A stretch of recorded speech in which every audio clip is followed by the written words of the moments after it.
ចំណោទនៅក្នុងទំព័រ124ទើបទៅចូលដល់ចំណោទលេខ2មកស្ដាប់ទីមក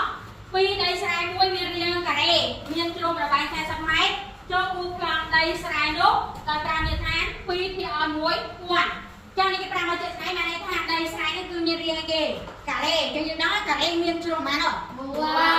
នឹងចឹងការ៉េនេះគឺមានជ្រុង4ហ្នឹងជ្រុង4វាមិនអីវាមិនគ្នាវាជាប់គ្នាប៉ុន្តែវាមិនប្រវែងប្រវែងគ្នាប្រវែងគឺស្មើគ្នាទីហោថាខាងនេះ4ណែក៏4ណែក៏4ណែក៏4ចឹងគេហៅថាការ៉េគឺមានជ្រុង4ហើយស្មើគ្នាបើយើងរកបរិមាណគឺពុំហ្នឹងបើយើងរកបរិមាណគាត់ជុំវិញបើយើងរកបរិមាណគាត់ជុំវិញគឺយើងត្រូវយកជ្រុងគុណនឹង4តែថាជ្រុងនេះគុណជាមួយនឹង4ដងជ្រុងមាន4ដងណាបើយើងរកបរិមាណមើលទៅក្រោយឃើញហើយតែគាត់ខកចំយកពីរូបភាពប៉ុន្តែនេះគេឲ្យយើងរកអីគេគេឲ្យយើងគូប្លង់ដីនោះឲ្យ5មានឋាន2ភាគឲ្យ1000គឺតកតងជាមួយនឹងការគូប្លង់ចឹងគូប្លង់គេតែងតែឲ្យមក5មានឋានហើយគេប្រាវិធីទៀតគេប្រាវិធីប្រវែងពិតនេះគឺបានថាចម្ងាយពិតគឺប៉ុន្មាន40ម៉ែត្រហើយគេឲ្យយើងរកគេចម្ងាយលើប្លង់នេះបានន័យថាប្លង់តើប្លង់នេះចម្ងាយលើប្លង់នោះប៉ុន្មាននេះគឺបានន័យថាជ្រុងហ៎ព្រោះអីយើងថ្ងៃនេះគឺតកតងជាមួយនឹងការ៉េគឺតកតងជាមួយនឹងជ្រុងបើយើងឃើញជ្រុងមួយគឺបានន័យថាជ្រុង3ទៀតក៏យើងរកឃើញដែរបើគេប្រាប់មកចាត់តាំងតែនឹងបានមានបណ្ដាញហើយនឹងទៅចឹងយើងសួររូបមន្តនឹងសំអីតែរូបមន្តធ្វើមិនដើម្បីរកចម្ងាយលើប្លង់គឺមិនចម្ងាយអត់ប្រហែលចម្ងាយអត់ទេសួរតែចម្ងាយលើប្លង់ហ្មងយកដាក់ជំទាញហើយនោះចម្ងាយលើប្លង់គឺស្មើទេចម្ងាយប្លង់តែចម្ងាយលើប្លង់នេះស្មើទេដល់ពេលដែលអ្នកគ្រូបានចាស់ហើយចង់និយាយថាបបមិនចម្ងាយទេចម្ងាយប៉ិតគឺស្មើនឹងចម្ងាយលើប្លង់ចែកឲ្យគេមានឋាននៃប្លង់ប៉ុន្តែនេះយើងត្រូវការរកចម្ងាយលើប្លង់គឺបានថាយើងចម្ងាយគេប៉ិតយកគូនជាមួយនឹងមានឋាននៅស្រួលយល់ក្នុងឲ្យចំណោទលេខ2ហ្នឹងចឹងដែរគឺនេះដូចចំណាំចាំមិញអត់ដីស្រែមួយមានរាងការ៉េចាំមិញយើងបើណារាងផ្សេងគ្នាវាស្អប់មានរាងចាំមិញគឺចាក់អូកោណកែងថ្ងៃនេះគឺការ៉េប៉ុន្តែគេឲ្យយើងគូប្លង់ដូចគ្នាចាំមិញយើងគូរាងចាក់កោណកែងប្លង់ហើយថ្ងៃនេះគេឲ្យយើងរកជាការ៉េហើយគេឲ្យយើងគូប្លង់ដែលរាងការ៉េនោះចឹងការរកគឺដូចគ្នាគឺចំណាយលើប្លង់ស្មើឲ្យចំណាយប៉ិតគុណឲ្យមានឋានចឹងចំណាយប៉ិតគឺបានប្រាប់ហើយគឺប្រវែង40ម៉ែត្រហើយមានឋានក៏គេបានប្រាប់ដែរគឺភាគឲ្យ1000តើឥឡូវយើងអានមកពេលដែលស្រែមួយមានរាងការ៉េមានជ្រុងប្រវែង40ម៉ែត្រចូលគូប្លង់ដីស្រែនោះក៏5មានឋាន2ភាគ1000អីគេយើងរកចំណាយលើប្លង់ដើម្បីគូប្លង់ចឹងរកចំណាយលើប្លង់ទៅមកទៀតតើមកចំណាយលើប្លង់រូបមន្តណាដាក់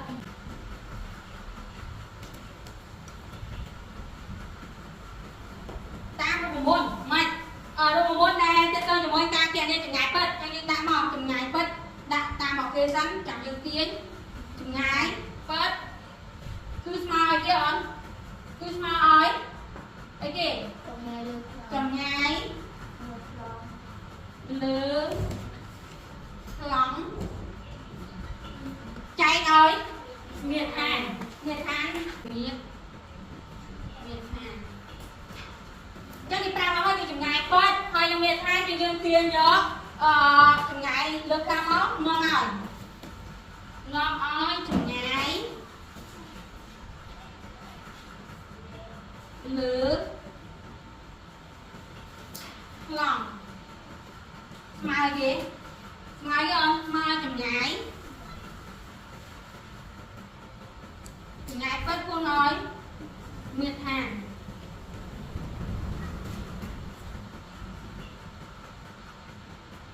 តែនេះយើងជួបយកមកមើលនេះមកចាំគោលបំណងគឺយើងត្រូវរកចម្ងាយលើប្លង់បាត់យើងគូប្លង់ដីស្រែមានការ៉េហ្នឹងតើព្រោះអីគេប្រាប់តែប្រវែងប៉ិតចឹងយើងយកជួបចូលមកចម្ងាយប៉ិតឬក៏ប្រវែងប៉ិតបើគេប្រាប់ថាប្រវែងនេះចឹងបាននេះថាចម្ងាយប៉ិតឯងចឹង40ម៉ែត្រចឹងយើងជួបយកតែម្ដងចម្ងាយប៉ិតគឺស្មើ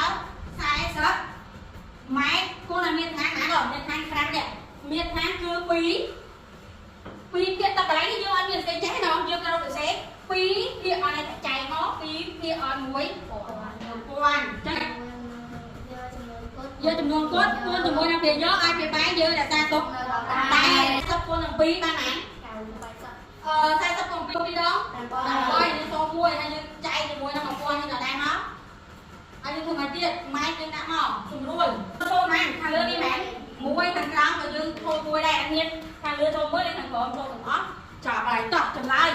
គឺយើងឃើញ8ភាគឲ្យ100អញ្ចឹងជាចំនួនទូទៀតអត់តែមានម៉ែចំនួនទូទៀត100 2សូមអញ្ចឹងសូមចុចឲ្យ8អីគេ8ម៉ែត្រអញ្ចឹងយើងឃើញនេះអញ្ចឹងយើងអាចគូបាន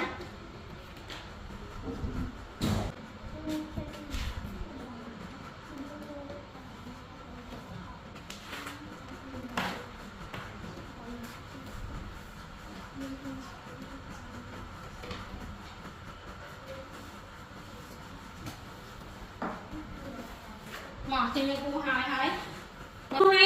ចឹងដល់ពេលដែលគេឲ្យយើងគូប្លង់ដីស្រែនោះដល់មានខាង2វាឲ្យ1000ហើយប្រវែងទៀតស្រែគេឲ្យមក40ហើយនេះគឺជាប្រវែងដែលយើងគូនៅលើប្លង់បានន័យថាគេបងរួមចឹងយើងគូលើប្លង់គឺយើងត្រូវគូ 0.08 ម៉ែត្រចឹងជ្រុងការ៉េគឺមានប្រវែងស្មើគ្នា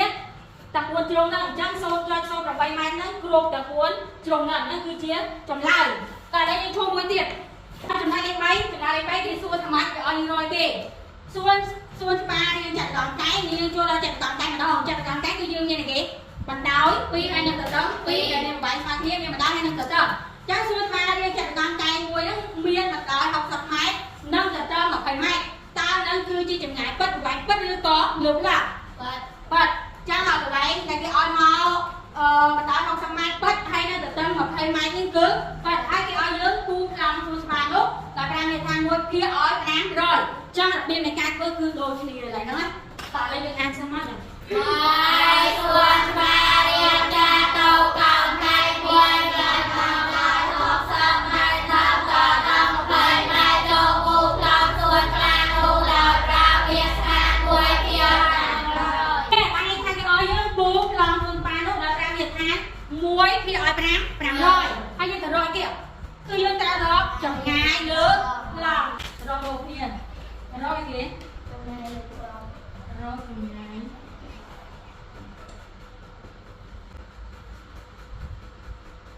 ាយលើប្លង់ចាញ់យើងទៀតប្រមូលលើតែម្ដងនេះដូចតែគ្នាអញ្ចឹងចម្ងាយលើប្លង់ស្មើហើយចម្ងាយពិតគោលឲ្យមានចម្ងាយលើប្លង់គឺស្មើឲ្យគេយើងទាញហើយចម្ងាយពិតគោលឲ្យមានហើយយើងចូលមកចម្ងាយលើប្លង់វាមានអីខ្លះអត់តចូលការចម្ងាយលើប្លង់អីគេសាមញ្ញយើងមានគេខ្លះអត់ចាក់តកងកែងមានបណ្ដោយហើយនឹងទៅហើយដល់មកចាញ់យើងទៀតយកប្រមូលដែរគឺហើយនេះចម្ងាយលើប្លង់គឺស្មើហើយចម្ងាយពិតគោលឲ្យមានខាងដោយសារតែគេឲ្យយើងគូប្លង់យើងត្រូវតែរកចម្ងាយលើប្លង់ហើយចាក់តកងកែងគឺមានបណ្ដោយហើយនឹងទៅហើយគេបានបណ្ដោយលើប្លង់មក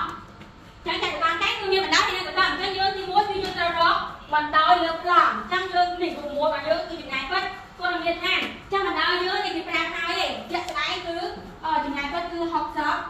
អី60ម៉ែត្រហើយយើងត្រូវគូនជាមួយនឹងមានខាងតែគេឲ្យមកដែរគឺ1ភាគឲ្យ500តើស្មើមកឲ្យចំនួនគត់គូនជាមួយនឹងចំនួនប្រភេទយើងទៅយកចំនួនគត់គូនឲ្យភាគវាយកចឹងអត់60គូនម្ដង60ចឹង60ចាយដល់ណា500ហ្នឹងខាងគឺអីអូនម៉ែត្រចឹងចែកនេះណាយើងចែកនៅក្នុងកណ្ដាលកន្លែងមកដល់60ចែកជាមួយនឹង500អូនហើយចែកកាលដល់60ចែកនឹង500ធ្វើម៉េចតាមកូនតាមកូនកាវាចាំ600ចែក500កើតអត់កើតដល់ណា1ដល់500មក0នៅសល់1ហើយយើងធ្វើម៉េចទៀតបាន0 1000ដាក់បាន2ដាក់បានណា2ដាក់បាន2 2 0ដល់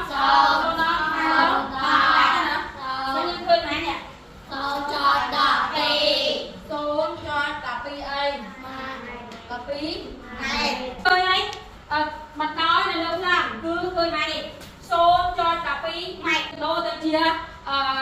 sang thì mạnh đỏ dân đô tôi chia sang thì mạnh thế này à tôn cho là quy là bây giờ dân đô thì mạnh tôi sang thì mạnh còn mạnh trao côn được nè cuối sang thì mạnh tôi smart đã cuối cái mạnh tôi sang thì mạnh như dân trao côn chắc dân côn chỉ muối nắng muối tới nát tôi sang tí mày tỏ đây smart mà tăng tiết ta tôn cho là quy côn ăn rồi đi mạnh nè và dân dân nó là quy côn mà đó là quy đây là cái mi mạnh quay đi hai thằng này sổ nè một pi chân chúng ta chân nó sang ai nhỉ pi là pi ấy sang tí mẹ giờ đâu chơi nhá bạn đói bố chạy còn cái gì đang được chờ là từng một tiền đó cái bán từ từng đồng cái bán từ từng lứa lọ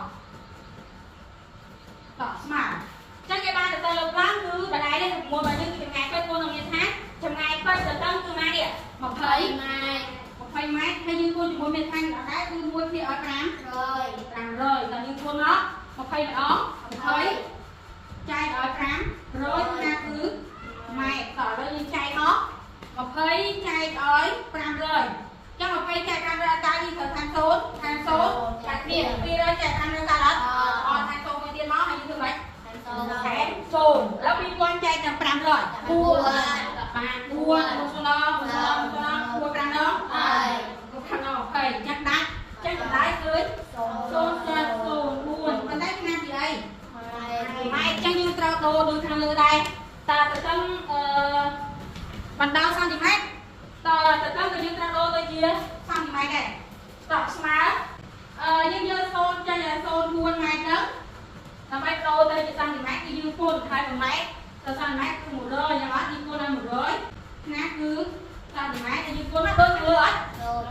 là bây giờ dân có buôn mà đó buôn hay là tiếp viên pi tốn cho như lô chào tới như nó sang hả thôi buôn sang tí mẹ dân chào ra buôn không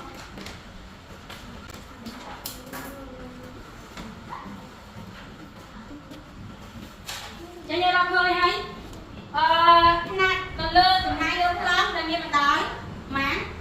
đọc pi ấy kêu không đọc pi sang thì mát từ tấm cứ buôn sang thì phải tự nhiên thử qua họ chạy sai nó trả phun